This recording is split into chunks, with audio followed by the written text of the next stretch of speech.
Welcome into another edition of Inside the Paint. He is Collyn Taylor. I am Mike Euban.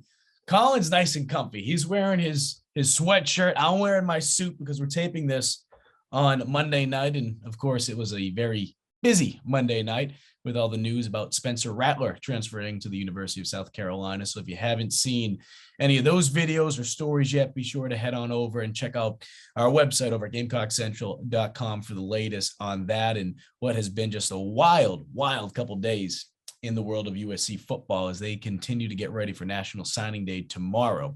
But Collyn, talking about hoops right now, men's basketball, let's just start right off with it. That Florida State game. It had just about everything you could think of in it. It was an ugly start.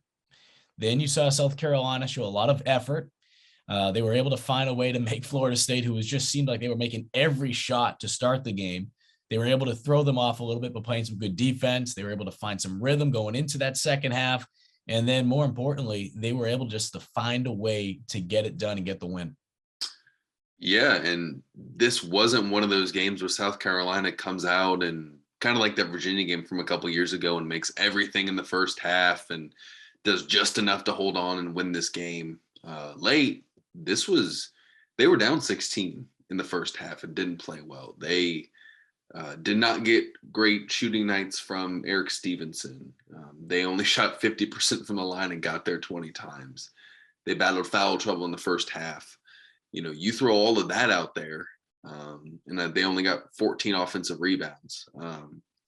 You throw that out there, and to go along with shooting under 30% from three, you would think South Carolina lost this game by double digits, but credit to them. They played fantastic defense after that, for the final 25, 26 minutes of the game, and really just throttled Florida State on that end of the court and did enough offensively.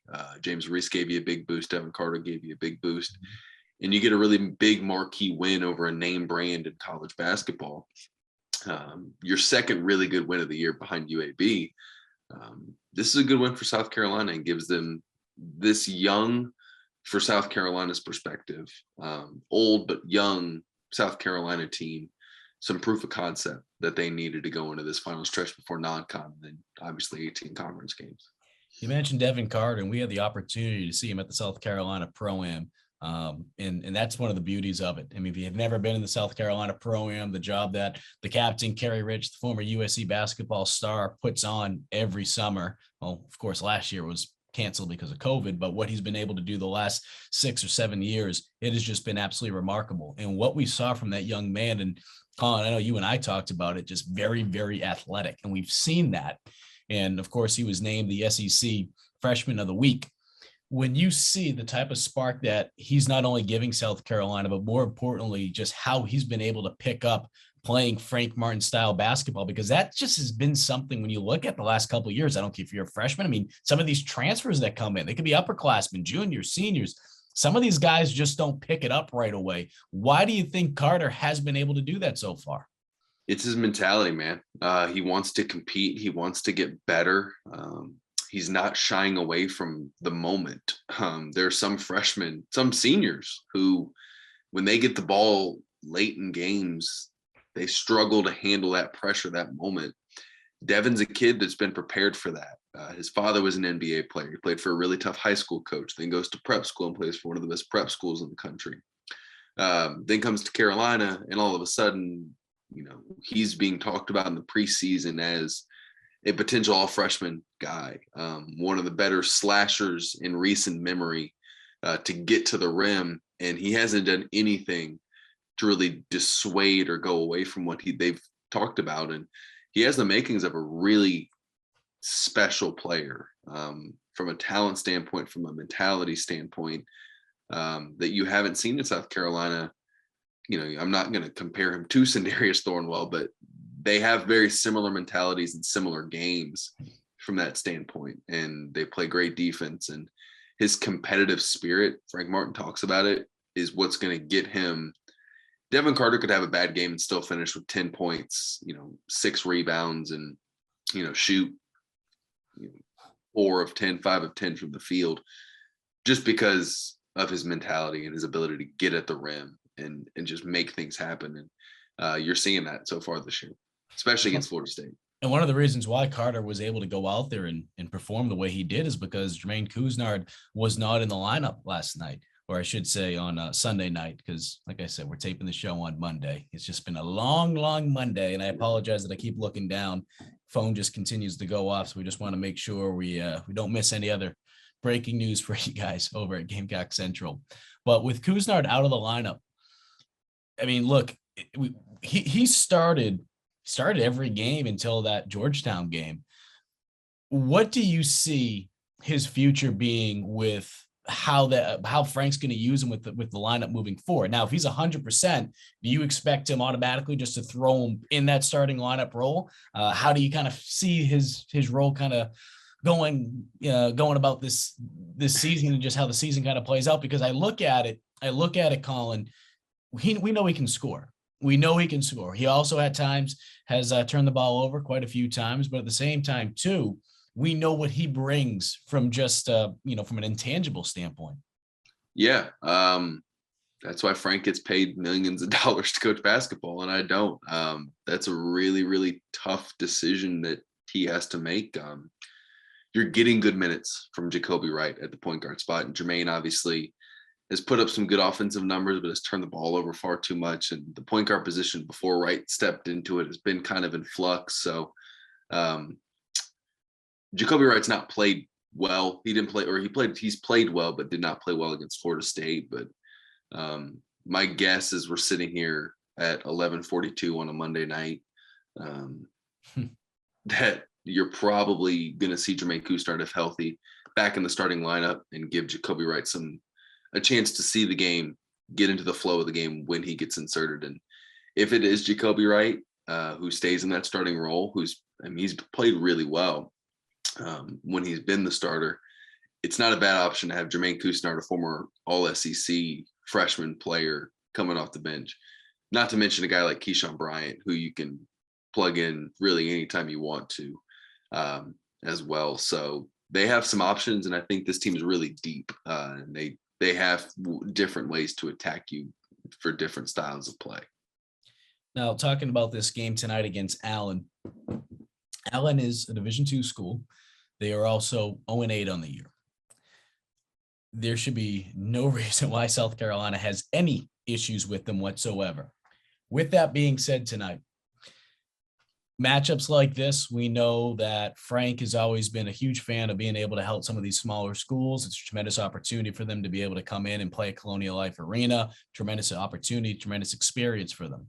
When you have a game like this, you know what's on the other side. You know Clemson's there. We know and we understand, what do you want to see South Carolina do? I mean, it's so simple to say, play clean basketball, play mistake-free basketball. You shouldn't have any issues against Allen. But in your eyes, Collyn, what do they need to do to be able to get some positive momentum before playing Clemson in that next game? Yeah. A top priority is stay injury-free. Frank Martin's talked about the black cloud that hangs over that program at times with injuries. Stay injury-free, obviously, is priority number one. And then get out to a fast start. Come out and put your foot down in the first 5-10 minutes of this basketball game and just dominate. They've struggled with that this year. I don't know how many times you can get down 16 points in SEC play and come back to win. The league is just too good. So, they struggled. They got down early against not Wofford, but Ryder. They've struggled. They got down early against Coastal. They got down early, obviously, against Florida State. They came back and won 2 of those games.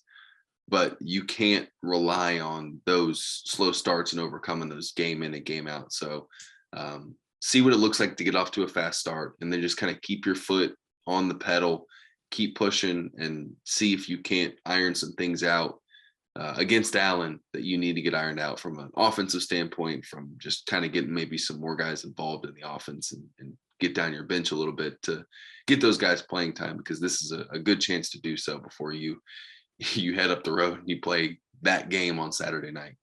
And one of the other thing too that I want to see from them is I just want them to be physical and attack the paint. That's something that you look at. I know we've talked about it before, and I don't want this to be the football version Or the basketball, when we talk about football, like, oh, they're not throwing it to the tight end enough. You get all the Carolina callers, right, calling in, throw the ball to the tight end. We're going to throw it to the tight end more. We understand from a free throw standpoint, they struggled last game. I want them to be able to get to the free throw line so they can get that confidence back. I want to see them find a way to be able to get their shots to drop so that they can just see the ball going through the rim to be able to get that confidence going against Clemson. So that's what I want to see. And we'll have to wait and see until tonight when they take on Allen. Turn our attention to women's basketball. South Carolina just continues to roll over whoever they play. Yes, it was a much tighter game this past weekend against Maryland, but what South Carolina was able to accomplish now, they have been able to beat 4 top 10 teams already, and they are 10-0 to start the season. So look, we knew how talented this team could be, but what we've seen too is Destiny Henderson go down with an injury. She will hopefully be back sooner rather than later. We've seen other good players go down, but what we also saw was them getting players back, and not just getting any player, but getting a 5th-year senior in Lily Grissett, who made her season debut this past week and making her first appearance since getting hurt all the way back on March 7th in the SEC championship. Collyn, it just seems like with this team, we talk about next man up mentality. They have that, but to be able to have a 5th-year senior back in the mix, and they've already been playing so well, that just brings so much more to the table when you talk about some of the intangibles.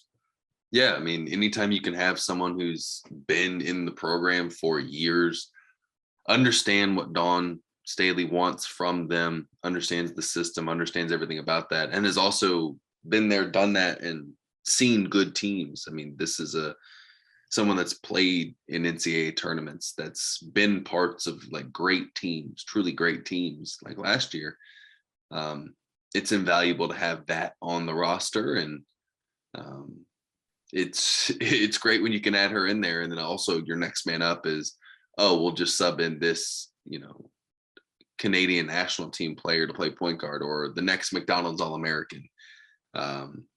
So Dawn has an embarrassment of riches, and it only gets better to add a 5th-year senior like that back into the fold who can help be that veteran presence you need on the court sometimes, that sometimes might wane, or depending on who's out there with her. Well, the schedule loosens up just a little bit, but not that much. They'll be playing 15th ranked Duke. So like I said, it doesn't loosen up that much, but in comparison to some of the teams in the gauntlet of a schedule that they've already gone through to start the year, Duke is 8-0 of the year. They are coming off a win against the University of Penn, 77-55. So they haven't had the same type of caliber of schedule by any means. As I look at this schedule, their biggest win of the year was against 9th ranked Iowa, 79-64. And that was last Thursday. So from a battle tested standpoint, of course, South Carolina has been more battle tested. We know that. We knew that before the season even started, before kind of dominoes kind of fell and what team was ranked there. And that we knew that was going to happen. Going to Duke to play them and being able to get ready now for a tough conference schedule, which is not too far away.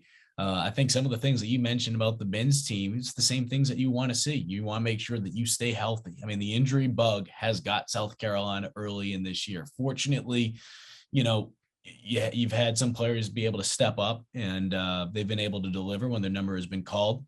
But at the same time, too, you can't afford, especially that point guard position, if Destiny Henderson isn't able to go, you can't afford to lose anyone else right now. Yeah, absolutely. You need that point guard position to be stable, injury free. If there's one position on the basketball court you don't want to see, multiple players go down, is at that point guard position. And the good news for Dawn is she has talent among talent to kind of sub and replace and tweak. So that'll help. You'd like to see them just continue that level of consistency. It's easy during the season to take in the highs and really, really enjoy them, and then really get down in the dumps with the lows. So that's kind of what you want to see, is you want to maintain that it's cliche as all get out, but the nameless, faceless opponent, do what you need to do to win that game, put it in your time capsule and move on to the next one, and keep that train rolling, because there is a chance that you could slip up. Great teams sometimes do. But then it's about how you respond, and they've responded every time they've gotten one of those really big highs. And let's see how they can maintain that, especially as adversity continues to grow. And I'd be remiss not to mention this as well. Aliyah Boston, 8 blocks the other night, 15 as a team, South Carolina had against Maryland. But in that game, not only did Miss Boston achieve the 1,000 career point mark, but she also was joined by her teammate, Zia Cooke, to be able to also eclipse the 1,000 point mark of her career. To have 2 players do it in the same season, that's only happened 9 times now in program history for the Gamecocks. But to have it happen in the same game, I don't think I've ever seen anything quite like that before, Collyn. But I think it only further proves how talented that recruiting class was. We knew how talented it was. And I remember that year, 2019, we looked at it like, this might be one of the better classes ever. Okay. Obviously, they have done a tremendous job. And then you just continue to see, right? 2020, 2021, you're just seeing what they've been able to build from that. It's scary to think how good this team is when you think about how young they have and the talent they have, those young players. But to see these 2 players in particular come in and play the way they have since they've got here, it's just a testament to what Don was able to do in terms of finding that talent. But for these 2 players, on top of the other players that they've have here, to be able to kind of put their egos aside and be able to find a way what they need to do to help the team. And they've been able to make some history along the way. Yeah, I mean, they good. I mean, bottom line, they're really good. And they've been mainstays. Let's be honest here. They should be coming off back-to-back Final Four appearances, potentially a national title in 2020 before the tournament was canceled. And they were a tipped ball away from playing for and probably winning another national title. So 2 players that, if things go differently in 2020 and, obviously the tip ball goes in 21, could have 2 national titles under the belt. And Aliyah Boston's a favorite right now, probably for National Player of the Year, just because of how good she's been and seems to be in great big moments. So 2 massively good players and 2 people that are going to be big pieces if South Carolina wants to do. If the South Carolina does what they want to do this year, those are 2 players that they're going to ride until the very, very end. Well, it's going to be an exciting game. And again, apologize that my eyes are all over the place. Nothing breaking right now. Nothing breaking right now, but just continuing to monitor some of the football news as we get you geared up for National Signing Day. But that women's basketball game against Duke on Wednesday on the road, that will be at 7 p.m. on the ACC network. So if you don't have that, go make friends with someone. I don't know what to tell you, unless you want to go buy it for the night. National Signing Day, of course, Collyn, is on Wednesday, big day. Gamecock Central is going to be able to have you covered wall to wall starting at 9 a.m. Wes and Chris are going to be on 107.5 The Game from 9 a.m. until noon. So they will be able to get you covered. But on top of that, that will be simulcast on GamecockCentral.com. And then Collyn, myself, and the rest of the crew will be able to keep you posted on what will be a very, very eventful day. And then I believe Shane Beamer speaks that evening as well around like 6-ish. Collyn, is that about right? 4, but close. Yeah. 4, yeah. Numbers. Yeah. Well, that was a great number. So we'll also hear from Shane Beamer though as well. But of course, some of the big names have already made their commitment, but they will make it official on Wednesday. Anything you want to add about that, Collyn? It's one of the busier days of the year. Pack your coffee and let's get to work on that one. Let's get to work. He's Collyn Taylor. I'm Mike Uva. You guys have been watching Inside the Paint. Be sure to go give us a follow on YouTube. And if you're not a subscriber to Gamecock Central, why not get it for yourself for this holiday season? And just do a stocking stuffer for everyone else too. Why not? We'll continue to add more video content to GamecockCentral.com.